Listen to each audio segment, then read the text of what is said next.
Hello everyone, welcome to the beautiful platform of Bansal academy. तो इस video के अंदर हम डिस्कस करने वाले हैं जो एचपी पीजीटी का बायोलॉजी का सिलेबस है उसके बारे में। तो बहुत ही इंतजार के बाद हमारा जो सिलेबस है वो हमारे सामने आ चुका है ऑफिशियली हमारी हिमाचल प्रदेश कमीशन की साइट के ऊपर। तो हमारा जो पेपर रहेगा बच्चे, वो दो पार्ट्स में डिवाइडेड है, पेपर वन और पेपर टू। और पेपर वन जो है ना बच्चे, ये एक क्वालिफाइंग मार्क्स है, मतलब पेपर है एक जिसमें अपने को 35% जो नंबर है वो चाहिए। और अगर हम बात करते हैं पेपर टू की, तो ये इसके अंदर बेसिकली 100 क्वेश्चन हमें देखने को मिलेंगे। और एक क्वेश्चन एक नंबर का है, नेगेटिव मार्किंग है 0.25, 1/4 नेगेटिव मार्किंग है, तो इसका भी हमें खास ध्यान रखना पड़ेगा। अगर हम पेपर वन की बात करते हैं तो 50 क्वेश्चन है, हर क्वेश्चन 2 नंबर का है। नेगेटिव मार्किंग यहाँ पे भी हमें देखने को मिलेगी। तो इस वीडियो के अंदर हम बेसिकली पेपर टू की बात करेंगे, सब्जेक्ट हमारा रहेगा बायोलॉजी। तो देखते हैं बायोलॉजी के अंदर क्या सिलेबस है। लेकिन सबसे पहले, कोई भी योद्धा होता है ना, अरे योद्धा सिर्फ युद्ध नहीं लड़ते यार, ये भी तो युद्ध है ना हमारा, जो हम एग्जाम देने जा रहे हैं। तो वो हमेशा पुरानी चीजें देखता है। तो अगर हम पुराने पेपर को देखते हैं, जो हमारे हिमाचल प्रदेश का पीजीटी का पेपर हुआ था 2016 में, तो उसमें जूलॉजी के अंदर ये 40 क्वेश्चन आ रखे हैं। और हर चैप्टर में से एक एक दो दो क्वेश्चन भी आ रखे हैं। तो आपने इन चीजों को बहुत खास तरीके से ध्यान में रखना है। और ये जो एनालिसिस है जूलॉजी की, ऐसे ही बॉटनी की भी एनालिसिस है, वो आपको बंसल एकेडमी के कम्युनिटी वाले पेज पे मिल जाएगी। चलिए देखते हैं हमारा जो सिलेबस, ये हमारा पूरा का पूरा वो सिलेबस है जिसको हमने कवर करना है हमारे कोर्स के अंदर, है ना, हमारे एग्जाम के प्रिपरेशन के लिए। तो देखते हैं सारे के सारे सिलेबस को। तो हमारा जो पेपर है बच्चे 2 घंटे का होने वाला है। देखो इंपॉर्टेंट बात क्या है, हमारा ये जो पेपर है 2 आवर्स का होने वाला है, जिसमें 100 मार्क्स हैं। एंड 100 ही हमें यहाँ पे क्या देखने को मिलेंगे, क्वेश्चंस देखने को मिलेंगे। नेगेटिव मार्किंग है, याद रखना। अगर आप पेपर को, मान लो कोई क्वेश्चन नहीं आता ना, उसको खाली भी छोड़ देते हो, तो उसके लिए भी आपको ई नाम का ऑप्शन फिल करना पड़ेगा, नहीं तो वहां पे भी नेगेटिव मार्किंग आपकी हो जाएगी। चलिए देखते हैं सबसे पहला यूनिट हमारा। तो हमारा जो सबसे पहला यूनिट है ना बच्चे, यह है डाइवर्सिटी के बारे में। देखो इस यूनिट के अंदर जिस डाइवर्सिटी की बेसिकली बात की गई है, वो प्लांट्स के बारे में बात की गई है कि हमारी धरती के ऊपर किस किस तरह के प्लांट्स है, कौन सा प्लांट कहाँ पे कब बना था, इवोल्यूशन भी धीरे धीरे देखेंगे।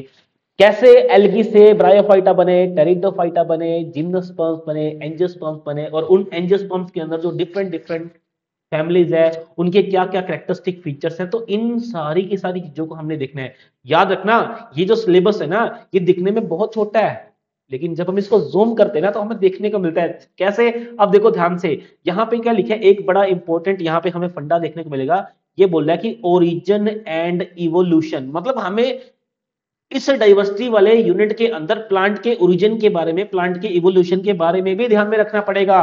मतलब ये जो सिलेबस बनाने वाला है ना, वो बोलता है कि मैं इवोल्यूशन की बात नहीं कर रहा, लेकिन भाई तुम्हें तो इवोल्यूशन को पढ़ना पड़ेगा। इसीलिए अब नेक्स्ट बात करेंगे, यहाँ पे किसकी डाइवर्सिटी की बात की गई बच्चे, बेसिकली यहाँ पे एनिमल्स की डाइवर्सिटी की बात की गई है। हमें एनिमल किंगडम जो है उसकी डाइवर्सिटी को बहुत ध्यान से पढ़ना पड़ेगा।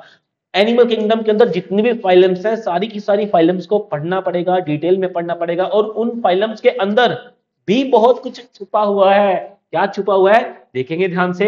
यहां पे इन्होंने लिखा है, जैसे हर फाइलम को तो हमने पढ़ना ही पढ़ना है, लेकिन अप टू सब क्लास, उस फाइलम के अंदर ऑर्डर कितने हैं, क्लासेस कितने हैं, इन चीजों को भी साथ में पढ़ना है। इसके अलावा देखो बड़े काम की चीज है, यहाँ पे फिशियोला का नाम दिया गया है, टीनिया सोलियम का नाम दिया गया है, एस्केरिस का नाम दिया गया है, वुचीरिया का नाम दिया गया है। इसका मतलब ये जो ऑर्गेनिजम्स है ना, इनके लाइफ साइकिल के बारे में हमें पढ़ना पड़ेगा कि भाई इनका लाइफ साइकिल क्या है, ये कौन कौन सी बीमारियां करते हैं, कैसे एक ऑर्गेनिज्म से दूसरे ऑर्गेनिज्म तक फैलते हैं। इन्होंने अपने सिलेबस को बहुत छोटा करके बताया, लेकिन बहुत बड़ा सिलेबस है भाई। मतलब हल्के में नहीं लेंगे हम इसके सिलेबस को, बहुत अच्छे तरीके से सारे के सारे सिलेबस को पढ़ना पड़ेगा। एक चैप्टर होता है ह्यूमन हेल्थ के नाम से, ह्यूमन हेल्थ एंड डिजीज के नाम से, जिसके अंदर हम उन तमाम ऑर्गेनिजम्स के बारे में पढ़ते हैं जो ह्यूमन को डिफरेंट डिफरेंट तरह की डिजीज करते हैं। और इन्होंने हमारे इस एनिमल किंगडम जो डाइवर्सिटी वाला यूनिट है, इसी के अंदर सब कुछ कवर कर दिया। इसके अलावा हमें और भी बहुत सारी चीजें पढ़नी है। हमें फाइलम कोडेटा के अंदर एम्फीबिया, रेप्टाइल्स, एव्स, मैमिल्स, और इसके अलावा यहां पे भी देखो ध्यान से, comparatively functional anatomy of various system of vertebra. मतलब ये कह रहे कि भाई आप एनिमल के किंगडम के अंदर इसके साथ साथ इवोल्यूशन भी पढ़ लो, कैसे फिशेस के अंदर कैसा हार्ट था, फिर एम्फीबियन के अंदर कैसा हार्ट आया, कैसा किस तरीके से एंडोस्केलेटन की डेवलपमेंट हुई, किस तरीके से सर्कुलेटरी सिस्टम स्टार्ट हुआ। तो ये सारी की सारी चीजें इवोल्यूशन के बारे में जो बताती है वो आपको यहीं पे पढ़ लेनी है, हम अलग से नहीं बताने वाले। ठीक है, चलिए नेक्स्ट बात करेंगे। नेक्स्ट आता है भाई माइक्रोबायोलॉजी एंड प्लांट पैथोलॉजी। ये बोलते हैं कि भाई जब तुम डाइवर्सिटी पढ़ रहे हो तो तुम बैक्टीरिया के बारे में भी पढ़ो, तुम फंगस के बारे में भी पढ़ो, तुम वायरस के बारे में भी पढ़ो, और वो किस किस तरह की बीमारियां करते हैं उनके बारे में भी पढ़ो। किस तरीके से ये जो ऑर्गेनिजम्स होते हैं ये पोल्यूशन को करते हैं या पोल्यूशन को कंट्रोल कर सकते हैं, किस तरीके से ये डिजीज को फैलाते हैं, किस तरीके से कोई ना कोई इंफेक्शन कर सकते हैं, और उस इंफेक्शन का मोड क्या है, और उस इंफेक्शन के पीछे डीएनए का क्या रोल है, प्रोटीन का क्या रोल है, मतलब बायोमोलिक्यूल्स का क्या रोल है, वो भी पढ़ना पड़ेगा। उससे कैसे बचा जा सकता है हमें ये भी पढ़ना पड़ेगा। और इसके अलावा इन्होंने एक अच्छी बात क्या, पैरासिटिज्म, मतलब ये बोलते हैं कि भाई जो पैरासिटिज्म है ना उसके बारे में बड़े अच्छे से पढ़ लो, कंट्रोल्स को भी पढ़ लो, टॉक्सिन्स को भी पढ़ लो, और बहुत सारी चीजें आपको पढ़नी है। हम तो भाई बता के चल दिए आगे। चलिए नेक्स्ट यूनिट की बात करेंगे। नेक्स्ट है प्लांट रिसोर्स एंड डेवलपमेंट। देखो भाई अपने देखो यहाँ पे बड़ा इंपॉर्टेंट बेटा रिसोर्स। रिसोर्स क्या होता है, जैसे वाटर एक रिसोर्स है। अब प्लांट से हर वो चीज जो कीमती होती है जो हमें प्लांट से मिलती है वो एक तरह से प्लांट उसका रिसोर्स हुए ना, तो उसके बारे में पढ़ना पड़ेगा। Domestication of plant, introduction of plants, इसके बारे में ओरिजिन ऑफ कल्टीवेशन, कल्टीवेशन कब स्टार्ट हुई, क्यों स्टार्ट हुई, उससे हमें फूड मिलता है, पाउडर मिलता है, फाइबर मिलता है, स्पाइसेस मिलते हैं, बेवरेजेस मिलते हैं, ऑयल्स मिलते हैं, ड्रग्स, नार्कोटिक्स, इंसेक्टिसाइड, जितना भी कुछ हमें प्लांट से मिलता है जो हमारी लाइफ में इंपॉर्टेंट है, उन सारी की सारी चीजों को भी पढ़ना है। और यहां से पक्का ही क्वेश्चन आता है कि भाई इस प्लांट की रूट से क्या मिलेगा, इस प्लांट के सीड से क्या मिलेगा, जो हींग है वो क्या होती है। तो ऐसे क्वेश्चन यहां पे हमें देखने को मिलते हैं। और नेक्स्ट यूनिट की बात करेंगे, डेवलपमेंटल बायोलॉजी। बड़ा ही प्यारा यूनिट है डेवलपमेंटल बायोलॉजी, बहुत ही प्यारा यूनिट है भाई। देखो नाम बता रहा है डेवलपमेंटल बायोलॉजी, डेवलप मतलब एक ऑर्गेनिज्म वो डेवलप कैसे होता है। मतलब इनडायरेक्टली इन्होंने क्या बोल दिया कि भाई इनडायरेक्टली इन्होंने बोला कि रिप्रोडक्शन के बारे में पढ़ लो, या मीटोजेनेसिस पढ़ लो, स्पर्मेटोजेनेसिस पढ़ लो, सीमन की कंपोजिशन पढ़ लो, in vitro in vivo capacitation of mammalians पर पढ़ लो। मतलब ये बोले कि भाई सारी की सारी टेस्ट ट्यूब बेबी को भी पढ़ लो, ऊजेनेसिस को पढ़ लो, टोटिपोटेंसी क्या होता है, फर्टिलाइजेशन क्या होता है, मोर्फोजेनेसिस क्या होता है, मोर्फोजेंस क्या होते हैं, ब्लास्टोजेनेसिस क्या होता है, इन सारी की सारी चीजों को पढ़ लो। इसके अलावा देखो ये सारी की सारी, क्योंकि ये मैमल्स के बारे में यहाँ पे क्या लिखा है, मैमेलियन स्पर्म, तो बेसिकली हम ह्यूमन को, क्योंकि ह्यूमन भी जो मैमल्स में आते हैं ना, तो हम ह्यूमंस के बारे में बेसिकली यहाँ पे पढ़ लेते हैं। इसके अलावा ये बोलते हैं कि सिर्फ ह्यूमंस के बारे में पढ़ोगे तो भाई बात नहीं बनने वाली। इसके साथ साथ आप फ्रॉग के बारे में भी पढ़ लो, इसके साथ साथ आप चिक्स के बारे में, मतलब जो चीक होता है उस चिक उसके बारे में भी पढ़ लो, और ऐसे जीन्स भी पढ़ लो जो डेवलपमेंट के अंदर एक अच्छा रोल प्ले करते हैं। आपको यह भी पता होना चाहिए कि पीडोजेनेसिस का मतलब क्या है, नियोटेनी क्या होता है, सेल डेथ क्या होता है, एजिंग क्या होता है, और डेवलपमेंटल जीन के बारे में पढ़ लो, स्टेम सेल्स के बारे में पढ़ लो, बायोजेनेटिक लॉ के बारे में पढ़ लो। तो मैंने बोला ना शुरू शुरू में ही, इन्होंने तो दूर से दिखा दिया कि ये देखो सिलेबस आपका, लेकिन जैसे जैसे जूम करेंगे हमारा सिलेबस सिलेबस सिलेबस सिलेबस बहुत खतरनाक है, बहुत ज्यादा सिलेबस है। चलिए अगले यूनिट की बात करेंगे, सेल बायोलॉजी। ऊपर छोटा सा लिख दिया कि सेल बायोलॉजी, लेकिन इन्होंने क्या बोला साथ में, पहला ही वर्ड है टेक्निक्स ऑफ सेल बायोलॉजी। मतलब हमें हर ऑर्गेनेली को स्टडी करने के लिए जिन भी टेक्निक्स के बारे में पता होना चाहिए, जिन भी टेक्निक्स को यूज किया जाता है उन टेक्निक्स को पढ़ो। सेल बायोलॉजी के अंदर आप सेल के बारे में पढ़ लो, कितने तरह के सेल होते हैं, सेल वॉल के बारे में पढ़ो, सेल की ऑर्गेनेलिस के बारे में पढ़ो, क्लोरोप्लास्ट के बारे में पढ़ो, mitochondria, endoplasmic reticulum, cytoskeleton, microtubule, दुनिया भर की चीजें पढ़ो। लेकिन एक बात याद है भाई, आपको molecular basis of cell cycle नहीं छोड़ना, आपको माइटोसिस भी पढ़ना है, मियोसिस भी पढ़ना है। इसके अलावा आपके म्यूटेशंस भी पढ़नी है। देखो numerical and structural variations in chromosome, मतलब म्यूटेशन का भी इन्होंने यही निपटा दिया। पढ़ लेना भाई, फिर मत बोलना हमने म्यूटेशन बोला नहीं और आप पढ़े नहीं। क्रोमोसोम्स के टाइप भी पढ़ लो, क्या होते हैं पॉलीटीन क्रोमोसोम, क्या होते हैं बी क्रोमोसोम, स्ट्रक्चर इनके पढ़ लो, इनका बिहेवियर क्या होता है डिवीजन के टाइम पे, ये सारी की सारी चीजें पढ़ लो। और ये क्या कह रहे हैं साथ में, भाई एक काम करो, क्योंकि डीएनए से ही क्रोमेटिन बनता है, क्रोमेटिन से ही क्रोमोसोम बनते हैं, तो भाई उस क्रोमोसोम की जो पैकिंग होती है उस पैकिंग के बारे में भी बोले कि बड़े अच्छे से पढ़ लो। देखो डीएनए पैकेजिंग को भी पढ़ने के लिए बोल दिया इन्होंने। चलिए नेक्स्ट यूनिट की बात करेंगे। इतना कुछ करने के बाद ये बोल रहे कि भाई जेनेटिक्स क्यों छोड़नी है आपने, जेनेटिक्स को भी पढ़ लो, मॉलिक्यूलर बायोलॉजी को भी पढ़ लो, इवोल्यूशन को भी पढ़ लो। और बड़े चालाक है ये, इन्होंने इतने इससे पहले वाले जो यूनिट्स है ना वहां पे मॉलिक्यूलर बायोलॉजी का जिक्र कर दिया, सारा कुछ बता दिया, इवोल्यूशन का जिक्र कर दिया, यहां बोल दे कि भाई तुम कल को ये मत बोल देना कि बताया नहीं, तो फिर से यहां पे बता दिया कि भाई जेनेटिक्स का जो कॉन्सेप्ट था, डेवलपमेंट ऑफ जेनेटिक्स, वो कैसे बना, जीन क्या होते हैं, एलील क्या होते हैं, सूडो एलील्स क्या होते हैं, क्वांटिटेटिव जेनेटिक्स क्या है, मल्टीपल फैक्टर्स क्या, तो इनकम्प्लीट डोमिनेंस पढ़ लो, पॉलीजेनिक इनहेरिटेंस पढ़ लो, बहुत सारी चीजें दे दी पढ़ने के लिए। इसके अलावा सेक्स क्रोमोसोम के बारे में, सेक्स लिंक जो इनहेरिटेंस होती है, जो ऐसी बीमारियां जो सेक्स और क्रोमोसोम्स के साथ जुड़ी होती हैं, है ना, किस तरीके से किसी ऑर्गेनिज्म का जो सेक्स है वो डिटरमाइन किया जाता है। इसके अलावा म्यूटेशंस हैं, बहुत सारी चीजें बोल दी पढ़ने, साइटोप्लाज्मिक इनहेरिटेंस पढ़ लो।